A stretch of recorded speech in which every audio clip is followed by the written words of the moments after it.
Bonsoir mes amis, voici un nouveau conte inspiré des excuses, ça suffit de Wayne Dyer. Je suis trop âgé.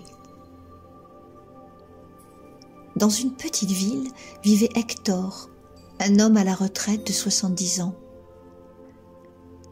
Il passait son temps à regarder la télévision et à préparer minutieusement ses repas comme un rendez-vous qui rythmait ses journées.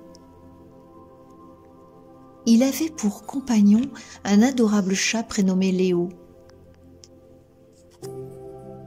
Ses journées se passaient toujours de la même façon. Il se levait, caressait et nourrissait Léo, prenait son petit déjeuner, sortait pour faire quelques courses et acheter le journal. Puis midi arrivé, il préparait souvent le même type de repas, faisait une petite sieste et ensuite enchaînait les feuilletons et les émissions à la télévision. Le vieil homme ne voyait pas grand monde, pas plus qu'il ne recevait de voisins ou de connaissances.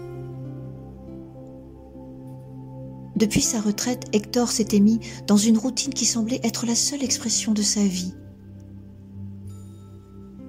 Au début, s'il avait pris plaisir à cette nouvelle solitude, sans contrainte d'horaire et d'ordre, il commençait à s'installer en lui une sorte d'ennui. Tout lui semblait gris. Il se dit qu'il faisait peut-être un peu de dépression. Alors il lut quelque part que de prendre un animal, cela pouvait aider grandement à aller mieux. Et c'est ainsi que Léo le chat fit son entrée dans sa vie. Au début, Hector était bien occupé, car Léo était un chaton énergique et qui demandait aussi beaucoup d'attention. Les journées d'Hector furent un peu bousculées pendant un peu par le rythme du chaton. Puis tout doucement, chacun a fini par s'habituer l'un à l'autre et trouver un nouveau rythme. Bien que Léo fût un adorable compagnon, il pesait tout de même dans le cœur d'Hector comme une drôle de sensation de rétrécissement. Comme si par peur ou par habitude, il semblait passer à côté de quelque chose d'important dans sa vie.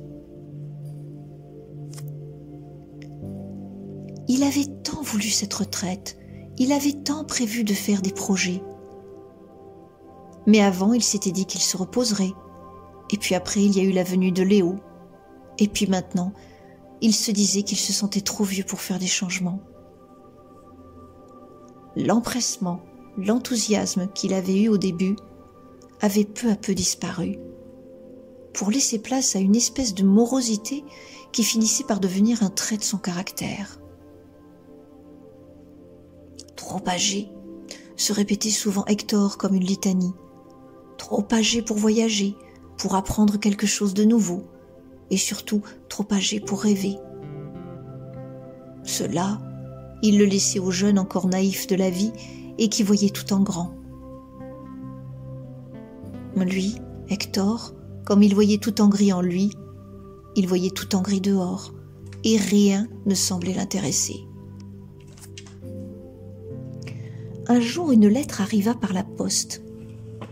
Hector était bien étonné, car en dehors des factures, personne ne lui écrivait. Il se méfiait. Peut-être quelques plaisantins en manque de moquerie lui envoyaient une missive farfelue ou une farce. Mais comme Hector était quand même un peu curieux, il décida d'ouvrir l'enveloppe. Il n'avait rien à perdre. À l'intérieur, un billet d'avion pour la Scandinavie, Hector pensa d'abord à une erreur ou bien vraiment une plaisanterie. Il retourna plusieurs fois le billet entre ses mains, huma le papier, mais il se dit que le billet avait l'air vrai. Cela l'inquiéta et en même temps il sentit au fond de lui quelque chose qu'il n'avait pas ressenti depuis longtemps, comme une petite agitation, de la fébrilité. De l'excitation, se dit-il. Le mot était lâché. Malgré les doutes qui habitaient son cœur et les questions qui se bousculaient dans sa tête, il se retrouva quelques jours plus tard dans l'avion avec un Léo tout étonné de se retrouver dans une petite boîte. Mais comme l'animal était placide, il s'allongea et dormit tout le long du voyage. En Scandinavie, Hector se sentit d'abord dépassé. Le froid terrible, les aurores boréales, la terre volcanique bouillonnante et puissante, comme sortie d'un cratère de lune, l'immensité blanche à perte de vue, tout était si nouveau. Hector savait Léo bien en sécurité et au chaud dans la petite chambre d'hôtel qu'il avait louée pour son séjour. Le vieil homme se demanda tout de même ce qu'il faisait là et attendait un signe, une rencontre pour donner du sens à son voyage étrange. Enfin, lors d'une excursion, il rencontra une vieille femme lapone qui tenait un renne et qui lui parla dans une drôle de langue. Hector, qui ne comprenait absolument rien au lapon, demanda à la guide locale de lui traduire ce que cette femme lui avait dit. « Cette personne vous fait dire que vous êtes venu chercher ce que vous avez perdu. »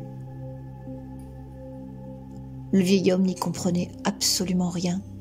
« Je connais cette vieille femme, dit la guide, c'est une chamane réputée et très respectée, et si elle vous dit cela, c'est qu'elle le ressent. Vous devriez écouter ce qu'elle a à vous dire. »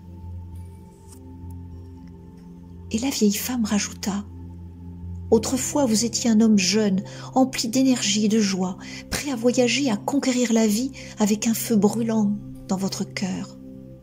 Vous aviez fait des projets, et puis vous avez arrêté de travailler, et tout s'est éteint en vous comme un feu froid. »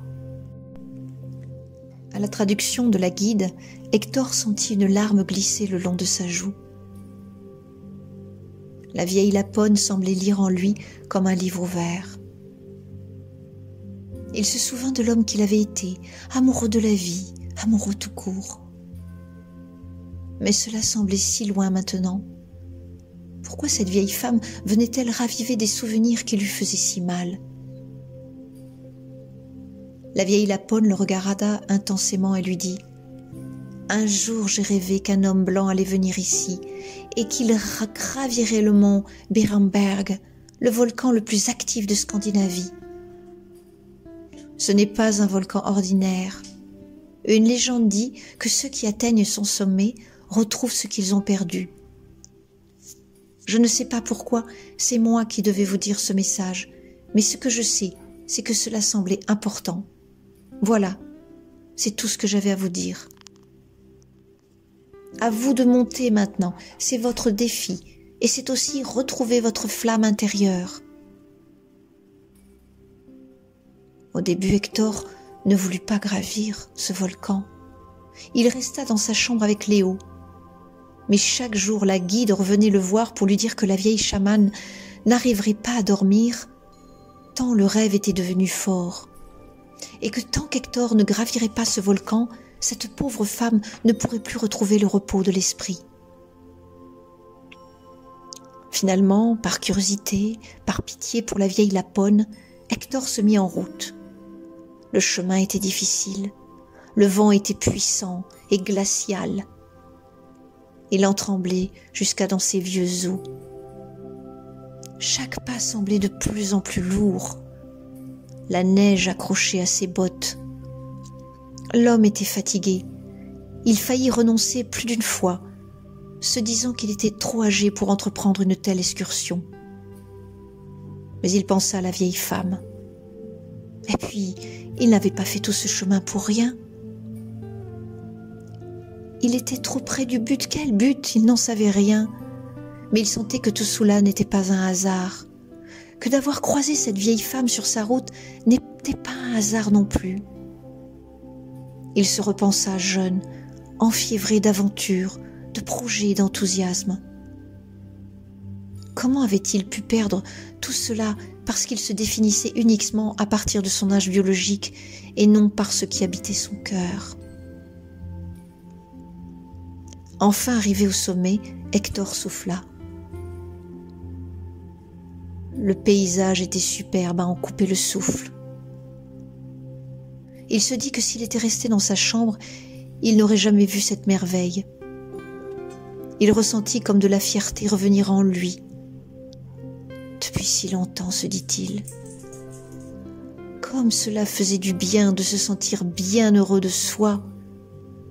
Il regarda autour de lui et vit une pierre sur laquelle quelqu'un avait poétiquement écrit « Rêver, c'est vivre ». Hector se sentit ému et se dit qu'il avait dû faire tout ce chemin, convaincre le courage en lui et rencontrer la chamane pour lire ce message. Il se demanda pourquoi il était si ému. Il se dit qu'après tout, il aurait pu lire cette phrase chez lui dans un livre ou l'entendre à la télé. Mais il sentit que quelqu'un lui parlait dans sa tête. Il entendit la vieille chamane lui parler et lui dire « Cela n'aurait pas été pareil, cela n'aurait pas eu le même impact. Enfermé dans votre routine, vous auriez trouvé la phrase belle et joliment tournée. Mais elle n'aurait pas eu le même sens que celle que vous lisez maintenant. Cela ne vous aurait pas demandé d'effort, de l'adaptation et du courage. C'est tout cela qui fait que la phrase sur la pierre a une répercussion forte. » Hector comprit ce que la vieille femme voulait dire. Il toucha la pierre et sentit une douce chaleur envahir son corps, comme si un feu s'était rallumé en lui. En même temps, il sentait comme si des fragilités, des blessures, des peurs en lui disparaissaient, guérissaient et se régénéraient. Il continua à entendre les mots de la vieille femme. Quelque part, dès que vous vous êtes arrêté de travailler, vous avez cru inconsciemment que vous étiez vieux et inutile. Vous avez cultivé cette pensée par une façon d'agir de vieille personne.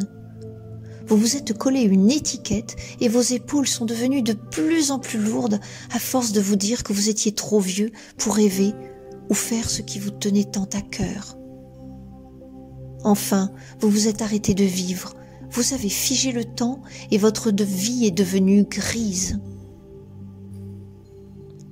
Heureusement que le petit chat est entré dans votre vie. C'est lui qui a gardé les quelques braises de votre cœur encore enflammées.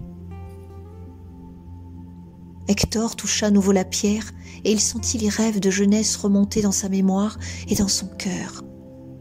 Faire de la peinture, du théâtre, et peut-être rencontrer à nouveau une charmante dame avec laquelle il pourrait partager toutes les belles choses de la vie. Cela aussi l'avait enfermé dans les oubliettes. Quand Hector redescendit du volcan, il sentit quelque chose de lourd qui s'était envolé en lui. Il semblait mieux respirer. Son regard voyait à présent tout en couleur. Le vieil homme résigné et maussade avait disparu pour laisser place à quelqu'un de nouveau, ou peut-être à quelqu'un qu'il n'avait jamais cessé d'être. Il voulut remercier la vieille chamane, mais la guide locale lui dit que cette dernière était partie avec son peuple et qu'elle avait juste attendu sa venue pour lui dire ce qu'elle avait à lui dire. La guide ajouta également « Elle vous a laissé un objet ». De retour dans sa chambre d'hôtel, Hector regarda le paquet qu'il tenait dans la main et l'ouvrit. Il s'agissait du même bout de pierre noire que celle qu'il avait touchée sur le volcan. Il n'y avait aucune inscription dessus, c'était juste la même pierre volcanique, douce au toucher. Il la toucha à nouveau et sentit la même sensation de bien-être et de chaleur qu'avec l'autre pierre. Il comprit que la vieille femme le lui avait offert pour lui rappeler qu'à chaque fois qu'il douterait de sa jeunesse éternelle ou qu'il serait en manque d'émerveillement ou d'enthousiasme de vie, Il suffirait de regarder la pierre ou de la toucher pour se rappeler ce qu'il avait vécu près du volcan et pourquoi il y avait été. Hector regarda également Léo d'une nouvelle façon. Il le remercia d'avoir gardé ses braises encore allumées. Et les deux compagnons devinrent encore plus inséparables. De retour chez lui, Hector troqua sa télé contre une moto. Et Léo et lui se mirent à voyager et à visiter plein de villes et de villages. On les voyait passer sur leurs machines, Hector avec un casque, Léo avec des petites lunettes contre le vent, bien installé contre son maître dans une boîte. Le vieil homme fit même la connaissance d'une charmante personne qui s'étonna de toute cette vitalité et de cette jeunesse éternelle qui semblait habiter cet homme. Ensemble avec Léo, ils continuèrent à visiter et voyager.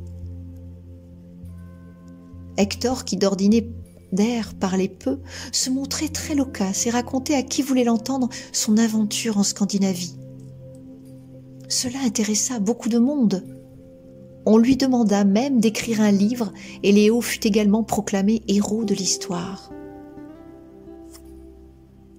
Jamais Hector n'aurait pensé que sa vie allait changer de cette manière. Il ne l'aurait même jamais rêvé, tellement cela semblait loin de son quotidien. Il comprit aussi que l'âge n'était qu'un repère dans le temps et que la joie d'être et de découvrir ne dépendait en rien d'une date d'anniversaire. Son message d'espoir gagna le cœur de bien des personnes. Même des jeunes gens lui demandaient de leur raconter son histoire.